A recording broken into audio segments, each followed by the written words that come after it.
बसंतपुर गांव में दो भाई बहन रहते थे। बड़ी बहन रमा और छोटा भाई अर्जुन। अर्जुन 12वीं कक्षा में पढ़ता था। घर में कोई कमाने वाला नहीं था, इसलिए रमा अपना घर चलाने के लिए दूसरों के घर में काम करती थी और अपने भाई को पढ़ाती थी। वह अपने भाई को डॉक्टर बनाना चाहती थी, जिसके लिए वह बहुत मेहनत करती थी। अर्जुन, अब तुम्हारी 12वीं की परीक्षा आने वाली है। खूब मन लगाकर पढ़ाई करना और अच्छे नंबरों से पास होना। जी दीदी, आप चिंता मत कीजिए। मैं खूब मन लगाकर पढ़ाई करूंगा और अच्छे नंबरों से 12वीं पास करूंगा, ताकि मुझे अच्छे मेडिकल कॉलेज में एडमिशन मिले। थैंक यू दीदी। Thank you? क्यों? थैंक यू इसलिए क्योंकि आप मेरी पढ़ाई के लिए कितनी मेहनत करती हो। आप देखना, एक दिन मैं बहुत बड़ा डॉक्टर बनूंगा और आपका नाम रोशन करूंगा। अरे अर्जुन, इसमें थैंक यू क्या? ये तो मेरा फर्ज है अपने भाई को पढ़ाना। नहीं दीदी, माँ बापू के जाने के बाद आपने ही तो मुझे कभी उनकी कमी महसूस नहीं होने दी। आप ही मेरी माँ और आप ही मेरे बापू हो। दीदी आप देखना, जब मैं डॉक्टर बन जाऊंगा ना, तो आपका बहुत ख्याल रखूंगा और दुनिया की सारी खुशी तुम्हें ला कर दूंगा। अच्छा ठीक है, अब तुम पढ़ाई करो, मैं काम पर जाती हूँ। रमा अपने काम पर चली जाती है और अर्जुन अपनी पढ़ाई में लग जाता है। इसी तरह 3 हफ्ते बीत जाते हैं। ये लो अर्जुन, दही शक्कर खाकर जाओ, तुम्हारा परिणाम अच्छा आएगा। चलो दीदी, अब मैं चलता हूँ। आशीर्वाद दो, मैं अच्छे नंबरों से पास हो जाऊँ। मेरा आशीर्वाद तो सदा तुम्हारे साथ है। अर्जुन रमा की शुभकामनाएं लेकर घर से निकल जाता है। अर्जुन अपना परिणाम देखकर, ये आई डिड इट, मैंने कर दिया। मेरे 95% आए हैं। दीदी ये जानकर कितनी खुश होगी। दीदी दीदी, आपके आशीर्वाद से मैं पूरे 95% से पास हो गया हूँ। अरे वाह अर्जुन, ये तो बहुत खुशी की बात है। हाँ दीदी, अब मुझे बहुत अच्छे मेडिकल कॉलेज में एडमिशन मिल जाएगा। भगवान करे तू इसी तरह तरक्की करता रहे और आगे बढ़ता रहे। अर्जुन का एडमिशन एक अच्छे मेडिकल कॉलेज में हो जाता है। अब अर्जुन खूब मन लगाकर अपनी पढ़ाई करने लगा, लेकिन कॉलेज की फीस स्कूल की फीस से ज़्यादा थी, जिसे भरने के लिए उसका घर घर जाकर काम करना काफ़ी नहीं था। ये तो बहुत कम पैसे हैं अर्जुन की फ़ीस भरने के लिए। अब मैं क्या करूं? उसकी परीक्षा भी आने वाली है। अगर मैंने फ़ीस नहीं भरी तो वो परीक्षा में नहीं बैठ पाएगा। क्यों ना मैं मालकिन से पैसे उधार ले लूं। मालकिन, वो आपसे कुछ कहना था। हाँ बोलो। वो मुझे कुछ पैसे चाहिए थे अपने भाई की कॉलेज की फ़ीस भरने के लिए। पैसे? वैसे कितने पैसे चाहिए तुम्हें? मुझे 1 लाख रुपए चाहिए। क्या? 1 लाख रुपए? दिमाग तो ठिकाने पर है ना? पता है ना कितने होते हैं 1 लाख रुपए? आई बड़ी 1 लाख रुपए चाहिए। चलो जाओ, काम करो अपना। मालकिन की ये बात सुनकर रमा रोने लगती है। अब मैं क्या करूँगी? अर्जुन की फ़ीस कैसे भरूँगी?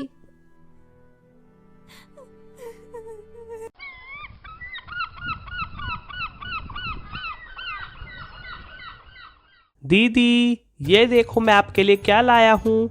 आपके फेवरेट गोलगप्पे। चलो जल्दी खाते हैं। अर्जुन की बात से रमा को एक आइडिया आता है। अरे वाह, ये तो बहुत अच्छा विचार है। क्यों ना मैं गोलगप्पे बेचूं? आजकल तो जिसे देखो सबको गोलगप्पे अच्छे लगते हैं और इस व्यापार को शुरू करने में ज़्यादा लागत भी नहीं आएगी। रमा बाजार से गोलगप्पे बनाने की सारी सामग्री खरीद लाती है और अगले दिन से गोलगप्पे बनाने लगती है। सारे गोलगप्पे और पानी तैयार करके वह बाजार पहुंच जाती है। तभी एक ग्राहक उसके ठेले पर आता है। आइए आइए भाई साहब। जी जरा गोलगप्पे खिलाइए। जी भाई साहब, ये लीजिए। ग्राहक गोलगप्पे खाकर, अरे वाह बहन जी, आहा, इस गोलगप्पे को मुंह में रखते ही स्वाद का क्या विस्फोट हुआ है। आहा, मजा ही आ गया। जी धन्यवाद भाई साहब। बहन जी आप एक काम कीजिए, 50 गोलगप्पे पैक कर दीजिए, मैं अपने घर लेके जाऊंगा। जी भाई साहब, अभी कर देती हूँ। ग्राहक गोलगप्पे लेकर चला जाता है। रमा बहुत स्वादिष्ट गोलगप्पे बनाती थी।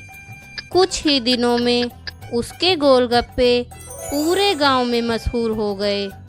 अरे भाई, क्या तूने उस दिल्ली वाली के गोलगप्पे खाए हैं? अरे भाई क्या याद दिला दिया तूने, सुनते ही मुंह में पानी आ गया।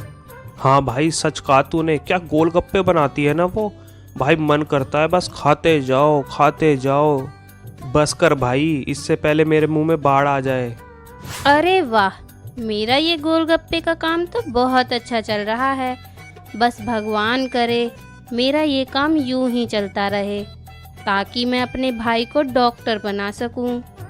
रमा अपनी मेहनत से गोलगप्पे बेचकर अर्जुन की फीस भर देती है। अर्जुन, कैसा है तू? तेरा मन तो लग रहा है ना वहाँ? दीदी वैसे तो मैं ठीक हूँ, बस आपकी याद आ रही है। तू चिंता मत कर, अपने फाइनल पेपर के बाद तो तू डॉक्टर बन जाएगा। तब हम दोनों एक साथ रहेंगे।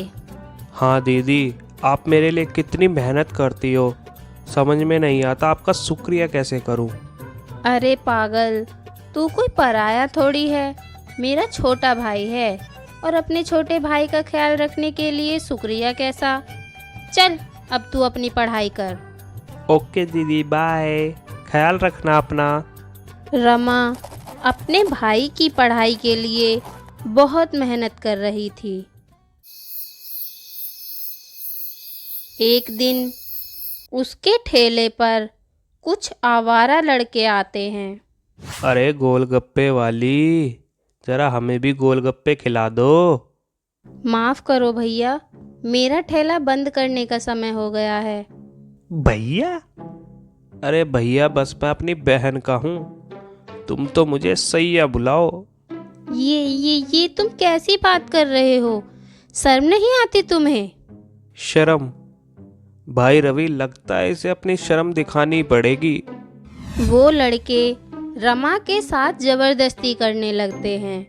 रमा उनसे बचने के लिए भागती है, और तभी एक ऑटो वाला रमा को टक्कर मार देता है और रमा की जान चली जाती है। अरे लगता है मर गई। क्या? अरे भाई भागो यहाँ से जल्दी, कहीं कोई देख ना ले। अगर किसी ने देख लिया तो बुरे फंसेंगे, भागो। वह दोनों वहाँ से भाग जाते हैं। रमा एक भूत बन जाती है। ये क्या हो गया? अब मैं क्या करूँगी? अर्जुन को डॉक्टर कैसे बनाऊंगी? रमा अपनी लाश के पास खड़ी हुई रो रही थी। तभी वहाँ एक आकाशवाणी होती है। रमा, जब तक तुम अपने भाई को डॉक्टर नहीं बना देती, तब तक तुम एक आम इंसान की तरह पृथ्वी लोक पर रह सकती हो। जब तुम्हारा कार्य पूर्ण हो जाएगा, तब तुम्हें स्वर्ग लोक बुला लिया जाएगा। हे ईश्वर, आपका बहुत बहुत शुक्रिया। रमा रोज की तरह अपने गोलगप्पे तैयार करके बाजार पहुंच जाती है और पूरे दिन मेहनत करके गोलगप्पे बेचती है। और 6 महीने बाद अर्जुन अपनी पढ़ाई पूरी करके एक डॉक्टर बन जाता है। दीदी दीदी, ये देखो तुम्हारा अर्जुन डॉक्टर बन गया।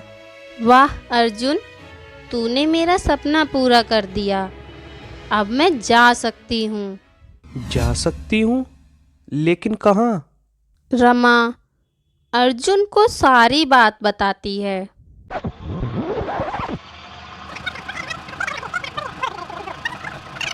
नहीं दीदी, आप मुझे यूँ छोड़कर नहीं जा सकती। अब मैं आपके साथ रहने आया हूँ और आप नहीं। नहीं दीदी। अर्जुन तू चिंता मत कर, मेरा आशीर्वाद सदा तेरे साथ रहेगा। तू मजबूर लोगों की मदद करना और गरीब लोगों का मुफ्त इलाज करना। जी दीदी, आप चिंता मत करो, मैं आपका नाम रोशन करूँगा। इतना कहकर रमा स्वर्गलोक को चली जाती है।